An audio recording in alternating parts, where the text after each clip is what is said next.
درنو لیدونکو السلام علیکم. د لوړو زده کړو سرپرست وزیر وایي د تیرو 12 لسیزو د ښوونځیو او پوهنتونونو له فارغینو د هیڅ تمه نه کیږي. د سرپرست عبدالباقي حقانی په خبره راتلونکی نسل باید له لومړنیو تر وروستیو زده کړو پورې په داسې بڼه وروزل شي چې ترې کار واخیستلی شي. نوموړي دا څرګندونې د پوهنتونونو له ښوونکو سره په لیدنه کې کړې دي.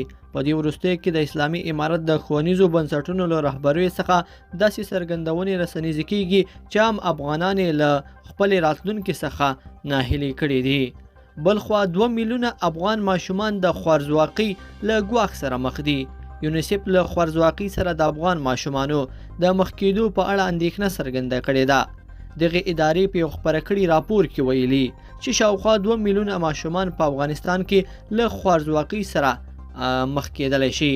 د یادې ادارې د معلوماتو پر بنسټ همدا اوس نږدې 1.5 میلیون ماشومان له خوارځواکۍ او د خوړو له کمښت سره مخ شوي دي. بل پلو ټویټر د اسلامي امارت د ویان ذبیح الله مجاهد اکاونټ وتاړه.